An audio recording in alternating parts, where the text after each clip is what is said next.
Welcome to Planet Geo, the podcast where we talk about our amazing planet, how it works, and why it matters to you.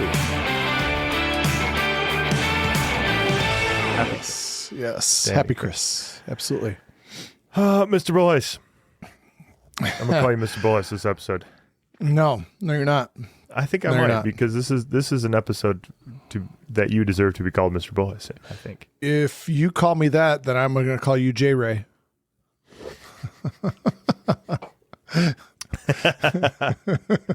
That haven't heard that in a long time. Yeah, haven't heard that in a long time. You know, Chris, I must say I'm going to brag a little bit here. I had not one but two younger people, let's say younger, who were shocked to hear how old I actually was because they thought I was much younger than I am. Who are we talking about? Like grad students or what? 20-somethings, let's say. 20, okay. 20-somethings. Right, fair enough. And I took it, at first it was like, oh, that's very nice. I look younger than I am. But then the way they said, oh my gosh, I had no idea you were that old, made me think, oh no. That's hilarious. I'm getting old. That's so I don't really good. know how to take that. But, I guess I could be proud of that. I've learned to embrace my age, Jesse. That's right. I've earned every one of them. So you're old enough to be wise, but not old enough to be crusty yet. So yeah, that's right. Not yet. I don't know if I ever will be, but maybe someday. Chris, you will definitely be crusty at some point. Will I? Well, of course you will. It's in the genetics, man. Yeah, I don't know. I think I can avoid it. I don't know. Yeah, that's right. Delay it as long as possible. What do you think? What do you think about this episode? So we're going to do this. This is part one of a series, right? And a loosely constrained series. Yeah, it is very loosely constrained. But this comes kind of on the heels of a presentation you did. And you put a lot of time into this. And this was like basically, if you think about an overall title for the theme, maybe, or for the series, it's a good time to be a geoscientist, right? Yeah. And well, Chris, you're right. This sort of stemmed from a talk I put together as part of a lecture that I was invited to give. But I think it's bigger than that. I think it's an evolving conversation that you and I have been having that we've summarized a lot from our guests. I mean, we have a lot of guests on here who come on who are excited to be geoscientists. They like their field. They like their jobs. But I think it's more than that. I think it's also an exciting time to be a geologist and a geoscientist. So that was kind of what I was kind of trying to convey with the talk. But I just wanted to say, I think it's a lot of that comes from people we've interviewed and conversations, you and I have been having and kind of the feeling that the vibe we're getting in our field in society over the last couple of years. That's right. And this too is something that, I've been in this field for 30 years, and my answer to, why be a geoscientist has certainly changed during that time. Right. And I mean, I don't know. I didn't have a good answer, for why are you going to go into this, and what are you going to do with this, and why is it important? I did not have, I'm ashamed to say this, I didn't have a great answer 30 years ago. Apart from, it's cool, pursue your passions, do something you're passionate about because you'll be good, because you'll work hard at it, you'll be good at that then. And I mean, that's an obvious one. I think like from your generation and before your generation, that's always, well, at least in the last several generations of geologists, that has attracted people to our field is, hey, this is cool. I really like thinking about this. Maybe you like being outside, maybe you don't, but you like thinking about plate tectonics and mountains and water and rivers and landslides and all the stuff that goes into geoscience. So that's always, I think, kind of attracted people to the field, and I think it still should. But back to your answer, do you feel like you have a better answer now to the question a high school student comes in and says, what can I do with this job? Should I get a major in this in college when I go on? I mean, what do you say now? Oh, absolutely. I have a much better answer. And this kind of helped out that process, though. You and I going through this and, coming up with this, all right, let's break this down into a series. Let's make this not just a show. Let's not just 2 shows, but let's do 3 or 4 episodes on why is it a good time to be a geoscientist. That certainly has helped solidify this. I was just thinking about this today. during my classes. I'm teaching, and we're talking about volcanoes right now, and you and I, you're closer to my generation than the students that I have, and right. You and I went into geoscience for that reason that you said. It was cool. It's exciting stuff to study. It's an easy sell, I think. And it reminded me, because that's what I'm doing right now. And that sell is still certainly there, but there are more reasons now that are really valid and relevant reasons to it's a really good time to be a geoscientist. It's not petroleum. It's not these things that was like, this was the early on reason why a lot of people went into geoscience. Now it's environmental geoscience, it's geologic engineering, it's geochemistry, it's finding these rare earth elements and minerals that we so badly need. So Chris, I agree with everything you're saying. Like, this is I am excited. I'm really excited and frankly honored to be able to be a geology professor at this current moment in history. And I think I'm excited for students. I'm excited that the students that are taking Penn State classes or are getting into the field right now, I just think it's a very, very, very good time to be somebody who's interested in actually in some ways in the traditional, even geology. Like I would even kind of say geology is really newly relevant here and very interesting. But I think so. This series that we're going to have here, there's several kind of parts to this, and I don't know if this is the best way to divide it up. And I just want to say from the outset, it's a pitch. I mean, let's be honest. We're cheerleading here. This is a pitch. We think it's important. We think it's really interesting. We think it's going to be a great time in the coming decade or decades to be somebody who's trained in the traditional geoscience skill sets. We're going to give you a pitch as to why, but we're currently refining this pitch too. Like, this is a work in progress. This is not something we're going to say things that are wrong here.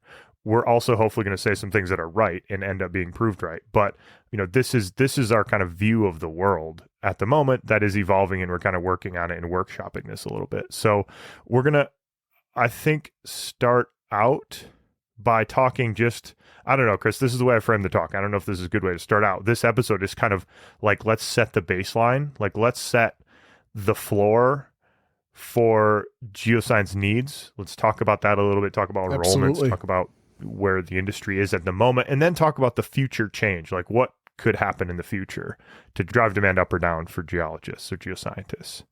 Yeah. Do you want to put that graphic up there, Jesse, for geoscientists just simply needed at the baseline? Yeah. Okay. That sounds good. Let me, so Chris, this is just a really set big baseline levels here. The American Geoscience Institute has published, this goes back now a couple of years, 2018 to 2028. They do this every couple of years, provide like a forward-looking, what's the geoscience workforce going to look like over the next decade or in the next decade. And this hasn't changed much. Basically, the employment change that they're projecting for geoscience fields is like 6.2% increase.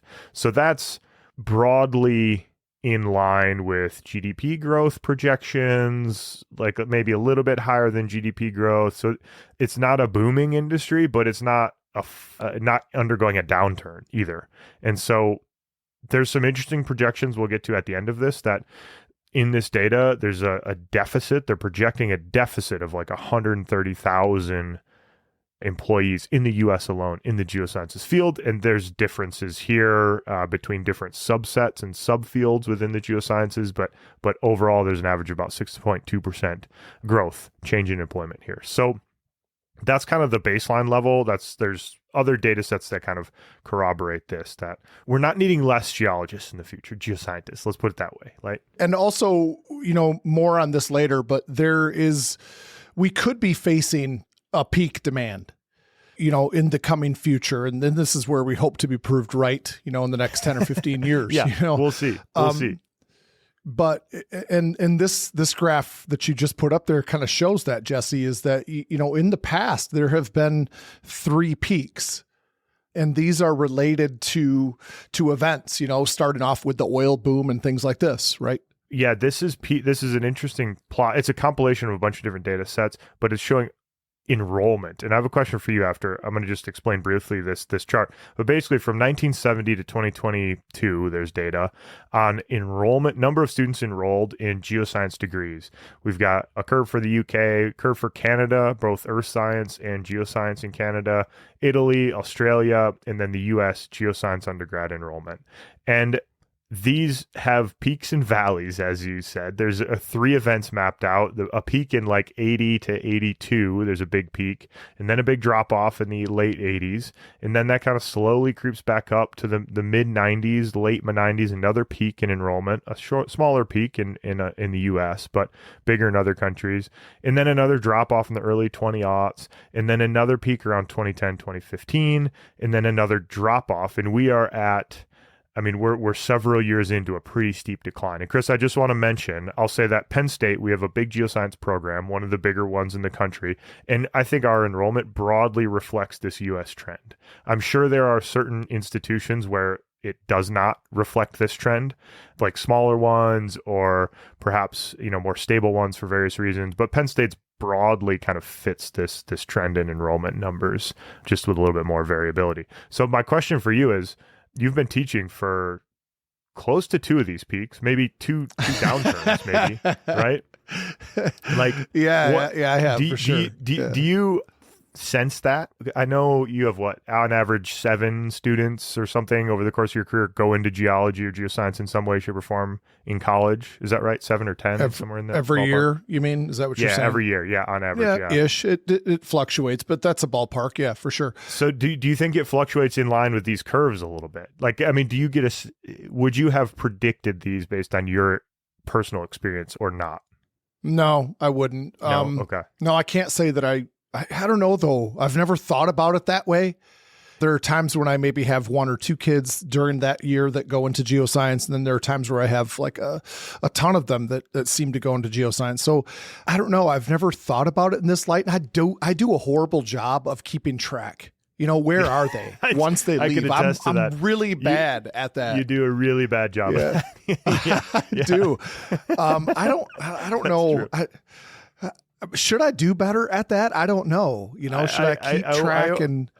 I almost wonder if the ship has sailed now, Chris, but you true. should have done better. I would say you should have done better. Yeah, I guess. But I also, on the flip side, does it matter? Would it change what you do today based on that data? Probably not. I think for you, it probably doesn't matter as much in your day-to-day. For us, like at a geoscience program, if enrollments start to decline, we kind of got to think, why? What's going on here? How can we fix this? Because we follow a bit more of a business model, I think, than you do partially. Like if nobody signs up for your class, it's going to get canceled at some point. But anyway, so back to this chart, there's these events that are mapped on here, kind of peaks. The peaks are mapped out as events. And I'm just going to flip forward to one more image and then we can remove it here. But basically all I've done here is I've drawn the price for a barrel of oil over time onto this. And you can map this many different data sets. You can map onto this. Basically, the current thinking, at least over the last couple decades, is that undergrad enrollment increases after a peak in investment in extractive industries. So when oil companies start to explore more and spending more on exploration, when mineral companies start to explore more, then undergrads kind of follow that trend, but are like delayed by a couple years, right? So there's this kind of boom bust cycle to it, and then there's a boom bust cycle to the undergrad enrollments that trail. They're lagging, importantly. So this isn't a perfect correlation. There are better metrics that kind of map out, total investment dollars or something that in exploration, but I have a couple thoughts about this before we move on. One is when you look at the data and you draw a line, a best fit line across this, you can see that over time, the demand for geoscience majors is relatively stable, right? It's there. It's not on a decline. It maybe is arguably on a slight incline, actually, which makes sense. Oh, yes. I see what you mean. Yeah. Like total, like if you ignore the peaks and you just kind of go long duration. And just take the average, it's stable. Okay. And so there's that thought. And the other thought is, like if you and I are right, and we're almost always right, Jesse, right? I mean, so just ask us. That's right. If we're right, we have another peak coming, and it's a big peak. And I just want to let's just ask that to our listeners, like, what would that peak be? What would drive that peak in the direction that we think it's going to go? You're totally right, Chris. And that's a long-winded conversation for later parts of this series, probably. But there's a peak. Like, I don't think there's much debate that there's going to be a peak. There's an event number 4 coming. It's just, how big is it going to be, I think, is kind of what people think. And many of the traditional viewpoints, or the perception, the societal perception, is that geology equals oil and gas, or academia, maybe, for a career path. That's definitely not true, but that's part of the perception and part of the problem that we're fighting, part of the, right? Yeah, right. And so if you believe that to be true, then you're looking at the world and you're saying, well, academia is not growing. There's not more professors around, and there's perhaps even going to be less in the future. Thank goodness. Thank goodness for that. There's can really only tolerate 1 or 2 around, right? I have enough in my life, okay? You're maxed out with professors in your orbit. That's funny. Yes, you are. I agree. Yeah. Oh, hold on. I got to tell you something, okay?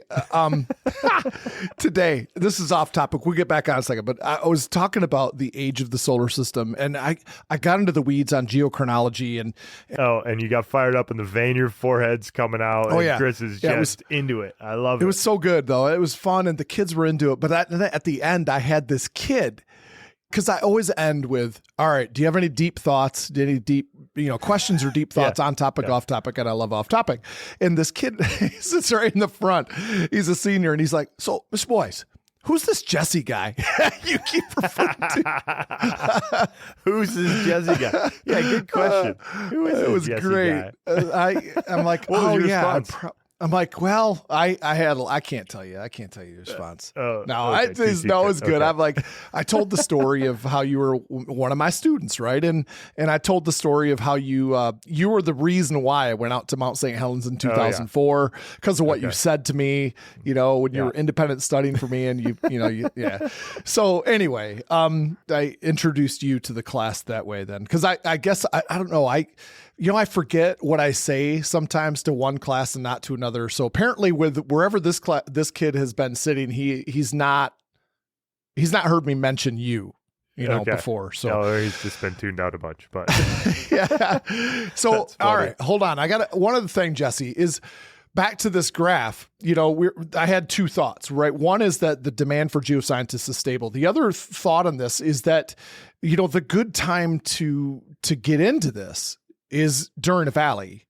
If you're heading, Chris, heading to the peak. You're just nailing it. Absolutely. Yeah. This is exactly where I think this is to me, this is the whole point of really talking about this as a singular episode. Like, why do we care about the baseline demand? Well, we care about the baseline demand because it's pretty constant. It's going to be there, as you're just pointing out. And as these articles, the American Geoscience Institute articles, the demand is stable. It's going to be there. But the supply is dropping. And it just brings to mind, I don't know, a Warren Buffett quote. You don't want to buy stocks when everybody else is buying stocks. You want to buy them when everybody's selling them. That's the time to go buy stuff.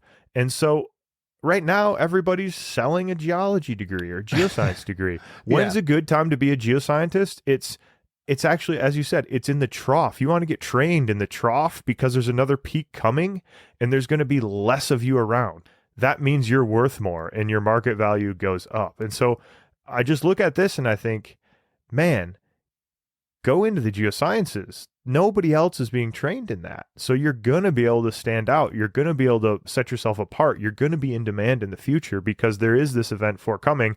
And as we'll talk about in later episodes, we think it's going to be a big one.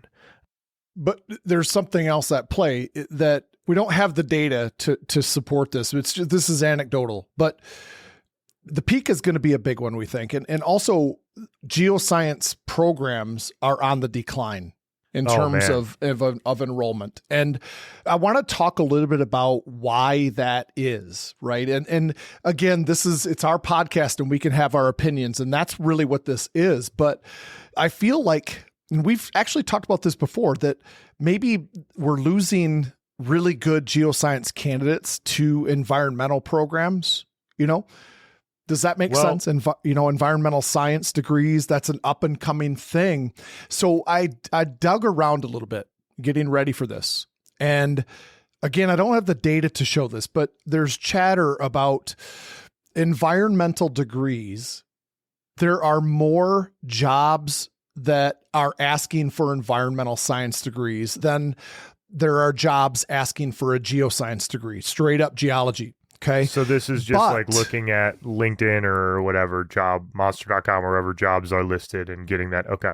Yeah. That's right. However, the vast majority of the geoscience degrees were asking for a geologist. Okay. Many of the environmental science jobs were asking for a geoscientist. Okay. So when you think about that, my take on that was that you're probably in a more demand with a geoscience degree. And again, that's anecdotal. I don't have data to throw up on the screen or anything like that, but that's what I came across. That's really interesting. And I think there's all these feedback loops, let's put it that way, in these degree systems. Like, what do we name the degree at Penn State, right? That controls in some way, shape, or form, or at least influences what incoming graduates or incoming students, what they think is a valuable degree. Then our graduates from that degree go out and eventually work in companies and write job ads, and then they list the names of things that they're familiar with. And so there's all these like feedbacks, and it kind of gets into, there's a lot of politics involved in university naming schemes. What a department's name is called, for instance, what courses are called, what the title of the course is. There's a lot of politics involved in that, because right now, a lot of the universities a lot of parts, not just universities, but a lot of different branches within one university are competing with each other for words like sustainability, or words like environmental science, or words like earth science. And that's a really good point, Jesse. I'm sorry to interrupt you, but no, go for it. You know, that's one of the things that maybe geoscience has a bad name for, is, you know, that we were drilling, you know, that's right. And the connotation perception that went, that's right.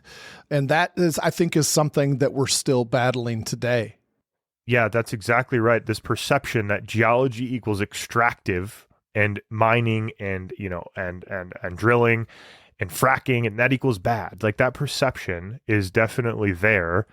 I think it's completely unfair, and I think it's going to get completely turned on its head in the next decade, because, as we'll talk about in later episodes as part of this series, there's a lot of reasons where geology is kind of the future. Geoscience is kind of the future, and actually geology specifically. Mm-hmm. That's right. Well, can we just say it? Let me touch on that. I want to kind of come back to your question a minute. Yeah. Is that okay? Yeah, I guess I'll allow it. Judge's ruling, it's allowed. Okay. I'll allow it. Look at our moderator. Well, Watson, producer Watson, what do you think? Now I've forgotten my question. Jeez, Chris. I'm sorry. No, come on, Jesse. So what is your take? I mean, you just renamed your course, yes. Geoscience. Because just had a discussion about it today. And you had, remind me, you had a counselor who was asking you what it was, because students or parents were questioning what the course was and whether it had changed or not or anything. Is that right? Yeah, I got one of the counselors that is in charge of scheduling students into the next year's classes asked me about it. And it was just a question from a student, like, is this a new class, or what's going on with this, right? I see. Okay.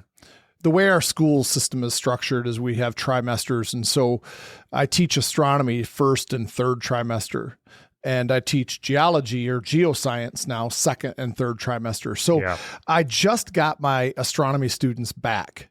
Okay. And many of them I had last year, and actually this is an up year in terms of the number of students that are going into geoscience in college that already know this. And so these are students that were asking me about it today. Like, Mr. Boyce, what's behind the name change? And because I've already talked about it with my geology or my geoscience students. And I said, what do you think about it? And it was, again, a mixed bag. You know, a couple of kids are like, well, it sounds harder to me. and so and then a couple other kids are like, nah, I think it's more inclusive and, that kind of thing, a bigger umbrella, that kind of idea, which is what I was after with it, Totally. Yeah. So my next question, which is perhaps a deeper one, is you are way more familiar with this kind of stuff than I am. So what do you know about the certification process and the fact that the geosciences or earth sciences might struggle with this name branding thing, in particular because there's no requirement at the high school level for a course in this field? Like, how do you know? Because I've heard from people about geography departments and geology departments that the naming, when a department, let's say, I don't know if this is happening at Penn State, but let's say a formerly called geology department wants to go through a rebranding, just a name change exercise. And maybe they want to come to an earth and planetary science department, or they want to become geoscience department or earth and atmospheric sciences department or something. That name, sometimes within the same university, somebody else, some other department will want to claim that name. They'll want to be the atmospheric science department, or there's already a climate department, so you can't have atmospheric science, or you're merging things and you kind of are navigating these things. But it also relates to the sort of federal and state and local categorization of the fields, like whether it's a STEM field, whether it's a non-STEM field, whether it's a secondary or a post-secondary, or whether it's a middle school class in your state. Like, what do you know about Michigan's certification, and what would you predict if geoscience became a required high school class for enrollments in college? Yeah, I can't really speak to that. I don't see that happening. And here's why. I don't see the geosciences or the earth sciences, if you will, the earth and space sciences becoming a requirement, at least where I am. And the reason is because we don't have teachers for that. We don't have trained people that, do that. And so that's my thought, Jesse, is that if a university wanted to build a program, then they need to play a part in the local school districts, and making sure that they have people that went through their program, are trained and ready to start a geoscience program at a local high school. And you talk about building a program, then I mean I think it's an easy sell. You're going to get fed people from these local schools then, because all you need to do, I think, really is there's a lot of interest in geoscience from students. It's still cool, right? The stuff that we talk about is still awesome. It's just utterly powerful and beautiful and all of that. And all you got to do is just show young minds this, and it's just easy. Yeah, right. Totally. I think that's right. I think that's right. And I think it's cool. It's cool. So that's number one. And your generation, my generation, probably the generation before you got into it because it's cool. We had an interview with Lee Kump a while back. I mean, he talked exactly about this stuff. Like, he got into it because it's cool. A lot of people got into it because it was cool. I think it's still cool, but it's also really important. And I think it's only going to get more important in the future. And I think that's why it's just such an exciting time to be able to do something that's cool and important. And Richard Alley, who, we're scheduling an interview with, he's got this great talk the title is Get Rich and Save the World.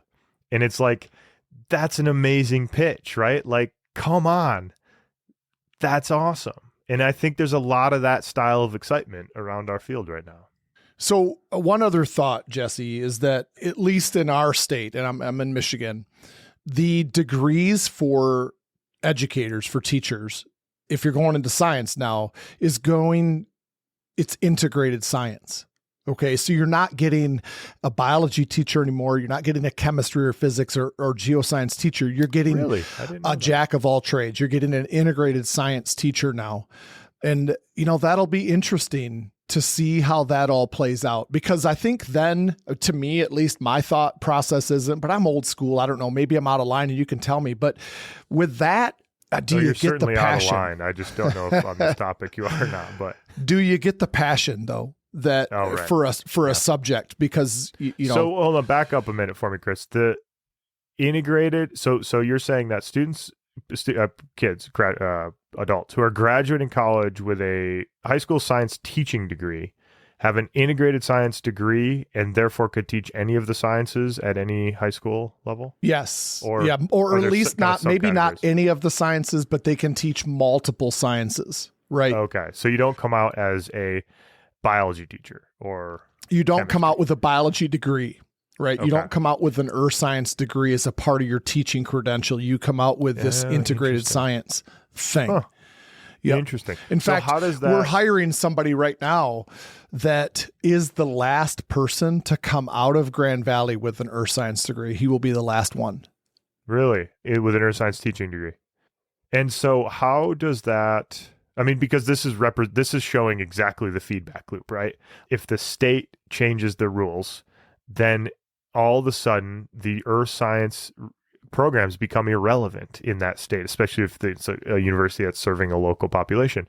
But then also, again, if the university, like Lee Kump also again talked about how they had earth system science program being built up, and then the local high school started to adopt it because they got the curriculum and they started to do this stuff. And so there's like a positive feedback loop too that universities can control. And so it's very complicated system here. We're dealing with humans and we're dealing with politics, and it's very complicated. Also, the demand from schools where I am is that if we hire an integrated science teacher, then we have a ton of flexibility. We can plug this teacher into any kind of class we want. So it gives them flexibility. I mean, it makes sense it makes sense to do that, but I think you're right. It when you're passionate, it bleeds through. And when you're doing the extra stuff, when you're going above and beyond on your discipline, you add above and beyond, you add extra value to the students, right? When you're teaching the summer science class and going out and you're going above and beyond in geology, you're adding that extra value into the classroom. Yeah. So I was talking about this today because, doing this podcast and being an old guy and I'm constantly learning about geoscience Chris, myself. You're young. Right? You're young. Young spring chicken over there. So my job right now, I'm just trying to curate because I have so much. I'm just teaching an intro level college geology class, right? That's it. And so I have way more that I want to communicate to them that I'm able to communicate. And I'm just saying right now, I am doing a horrible job of curating. I added to a presentation I was doing today, I added 4 video clips and 6 pictures, and I didn't take anything away. I just kept it in because I can't. Loading it up. Yeah. Keep up, kids. So, we're diving into the weeds here. Learn about when the solar system formed.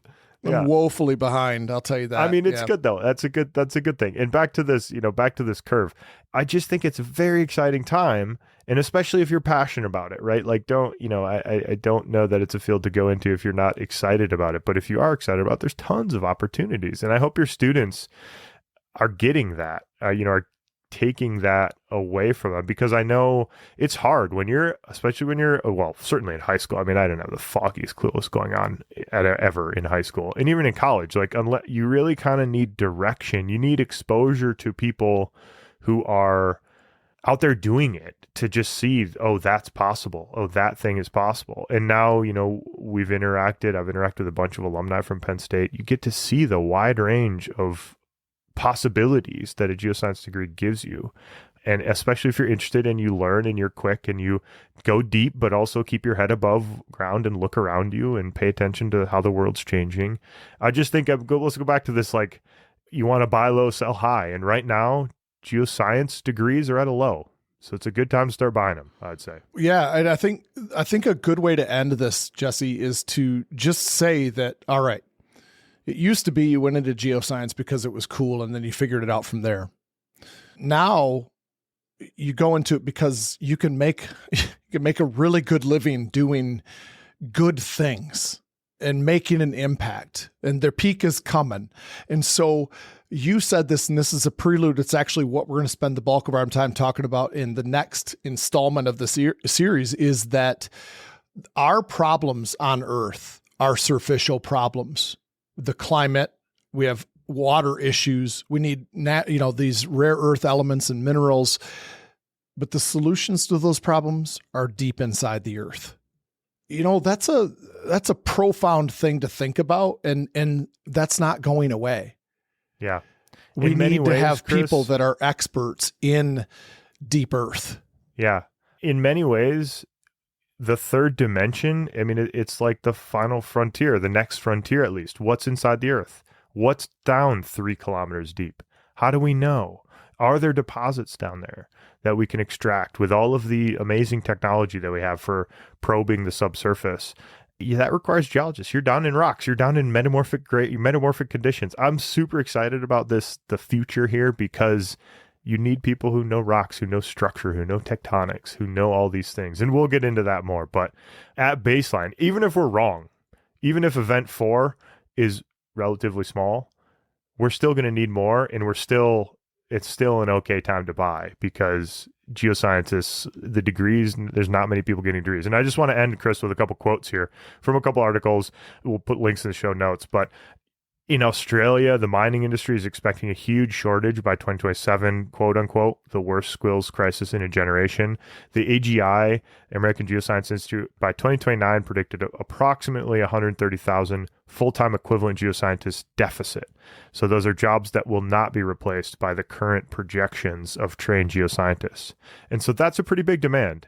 And that means if you come out trained, competent, gung-ho, you know what you're doing, you're willing to work hard, you're going to be valuable. And when there's a big deficit like that, salaries go up and it gets competitive for good people. So I think it's a really exciting time to be in just that baseline, even if event 4 is not that big, because we're undergoing this kind of crisis in enrollment numbers. Agreed, Dr. Rymank. Agreed. Mr. Boyce. Yeah. All right. Well, we'll keep on keeping on this and keep fighting the good fight. Let's get some more geologists out there looking at rocks. It's great. Yeah. When are you and I going to go look at rocks together again? Oh, I was just a couple days ago. Somebody, the one of the new teachers was asking me about all my stuff, and he's like, "Man, I'd really love to go on a trip with you and go collect it." And I'm like, "Well, that's a pretty high bar that you got to make before you're invited on one of those trips." Get in line, buddy. Get in line. That's pretty good. That's funny. Yeah, I was actually just talking I was likewise talking to a colleague, and we were talking about research projects. He's like, we should just go collect some rocks somewhere. I was like, oh, yeah. Add it to the list of people who I need to go look at rocks with. I mean, it's a long list right now, man. Yeah. Yeah. You got to come to Pennsylvania. Come to Pennsylvania on one of your long weekends or something. Come hang out with us. We'll go bombing around, look at some Pennsylvania geology. Yeah. That'd be fun. I was just outside yesterday, and I looked down at one of these Pahoehoe bombs that I collected, and I just looked at it and I'm like, I love you. And I touched it. And I shared that with my students, and they think, man, this guy's absolutely nuts. He actually does talk to rocks. It's just completely crazy. That's so good. So good, man. I love it. Well, hey, that's a wrap. You can find all of this podcast content and more on our Camp Geo mobile app with some images. The images we talked about today will be available there. Our Camp Geo mobile app, first link in your show notes, visual podcast series on the Grand Tetons, Grand Canyon, Yellowstone National Park, and a whole bunch of other stuff. You can follow us on all the social medias at Planet Geocast. Give us a like, subscribe, and leave us a comment if you're on Spotify or YouTube. And leave us a comment, give us a like, subscribe, and a follow. Cheers. Peace.